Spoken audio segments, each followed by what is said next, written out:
بزرگ عالم تھے حضرت مولانا خادم حسین صاحب رضوی۔ مولانا خادم حسین رضوی رحمۃ اللہ علیہ کو لوگ صرف تحریک لبیک کے حوالے سے جانتے ہیں، حالانکہ ان کا جو کیریئر ہے وہ بہت پرانا ہے۔ مولانا بنیادی طور پر ایک استاد تھے، ایک شیخ الحدیث تھے۔ ان کا جو بیسک کارنامہ ہے وہ یہ ہے کہ وہ درجنوں نہیں سینکڑوں علماء کے استاد ہیں، سینکڑوں علماء کے، یعنی میں نے سوچ سمجھ کے لفظ کہا، انہوں نے سینکڑوں لوگوں کو رسول اللہ کا دین پڑھایا ہے، اور ان کے اب شاگردوں کے شاگرد بھی مدرسوں میں پڑھاتے ہیں۔ مولانا ایک بڑے غریب سے سادے سے گھرانے میں وہ پیدا ہوئے تھے۔ انہوں نے بڑی سادہ اور آخر تک زندگی انہوں نے وزاداری والی گزاری، سادگی والی گزاری، حسین گزاری۔ کسی شخص کے ایک ہوتا ہے کسی کے نظریے سے اختلاف کرنا، ایک ہوتا ہے کسی کے طریقہ کار سے اختلاف کرنا۔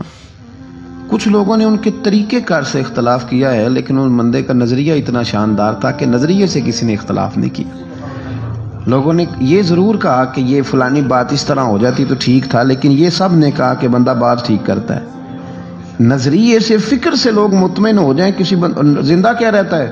نظریہ۔ زندہ کیا رہتا ہے؟ نظریہ۔ فکری طور پر ایک خوبصورت آدمی تھے، ایک بڑے منجے ہوئے آدمی تھے، ایک وزادار آدمی تھے، ایک صاف ستھرے آدمی تھے۔ میری ان سے ملاقات اس وقت ہوئی تھی پہلی دفعہ جب وہ بالکل ٹھیک تھے، ٹانگوں پہ چلتے تھے۔ ان کے جو استاد گرامی تھے حضرت مولانا عبدالحکیم صاحب شرف قادری رحمۃ اللہ علیہ، بہت جید عالم تھے۔ میں ان کو ملنے کے لیے جاتا تھا تو حضرت بھی وہاں پڑھایا کرتے تھے لاہور جامعہ نظامیہ میں، تو وہاں ان سے پہلی ملاقات ہوئی۔ پھر انہوں نے جو جماعت سب سے پہلے بنائی تھی اس کا نام تھا انجمن فدایان ختم نبوت۔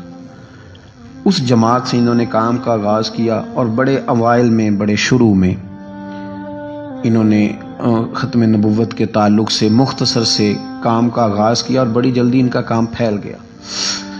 مکی پیر مکی دربار میں یہ اوقاف کی مسجد کے سرکاری خطیب تھے، لیکن حضرت ممتاز قادری صاحب رحمۃ اللہ علیہ کی شہادت پہ انہوں نے سرکاری ملازمت چھوڑ دی تھی۔ اس کے بعد انہوں نے بڑی محنت کی، بڑی جد و جہد کی، بڑی کاوش کی، بیمار اور معذور ہونے کے باوجود بڑی کوششیں فرمائیں، اور بڑے نڈر تھے، بڑے بے باک تھے، بڑے خوبصورت تھے۔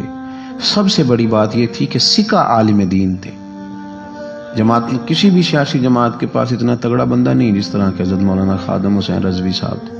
میری ان سے تسلسل، جیل جانے سے پہلے میں ملا، جیل سے آئے تو پھر ملا۔ میں گرچہ ان کی جماعت میں کبھی شامل نہیں ہوا، لیکن فکری طور پر ان سے جو کہ پہلے کا ایک تعلق تھا، ابھی بھی 24 اکتوبر کو پچھلے مہینے کی وہ گجرات جا رہے تھے تو کچھ دیر ہمارے پاس رکے، اور دیر تک وہ باتیں کرتے رہے، اور دیر تک ان کی میں باتیں سنتا رہا۔ پھر وہ مجھ سے کچھ سوالات پوچھتے رہے، میں ان کے جواب دیتا رہا۔ پھر اچانک جو ہے وہ کچھ دن پہلے خبر ملی کہ ان کا طبیعت ان کی بڑی علیل ہے۔ میں نے تیمارداری کے لیے کچھ ان کے جو قریبی لوگ تھے ان سے رابطہ کیا، بتایا کہ آپ ٹھیک ہیں، آپ تھوڑے بیمار ہیں۔ پھر کل اللہ تبارک و تعالیٰ کا فیصلہ قدرت آیا، اور تیزی کے ساتھ لوگ اٹھ گئے۔ اس 2020 نے بہت سارے لوگ اہل سنت کے لیے، لیکن اس شخص کا جانا کو زیادہ ہی تکلیف دے گیا۔ دل مائل نہیں ہوا، میں تو ناشتہ نہیں کر پایا طبیعت، اور میں نے پہلی دفعہ فیصلہ کیا تھا میں جمعہ نہیں چھوڑا کرتا۔ سوچا تھا کہ اگر جمعے کے بعد جنازہ ہوا تو جمعہ لاہور جا کے پڑھوں گا، لیکن ان کی نماز جنازہ کل 10 بجے ہے۔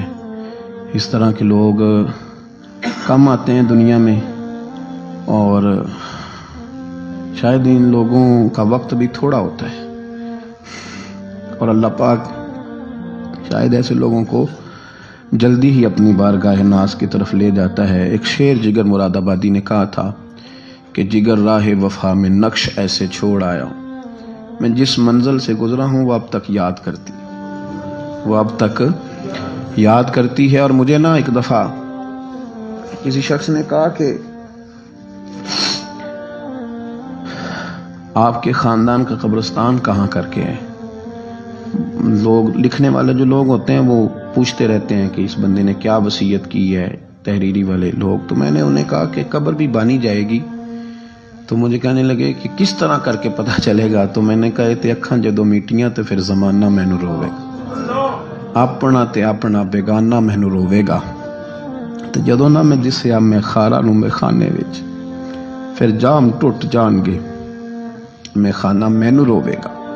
کئی لک لک رون گے تے کئی بک بک رون گے، گلیاں دا یانا تے سیانا۔ یہ الگ بات ہے کہ بے قدراں کچھ قدر نہ جاتی، کیتی خوب تسلی ہو۔ دنیا دار تے پجاری زر دے، اتے آندے گل ٹلی ہو۔ بک بک روسا نکھیاں تکیو وے خویلی کلی ہو۔ کوچ نصیر اساں جدوں کیتی پے جانی تھر تھلی۔ یہ بڑے قیمتی وجود کے لوگ ہیں، اللہ کریم ان کو اپنی خاص رحمتوں سے مالا مال فرمائے۔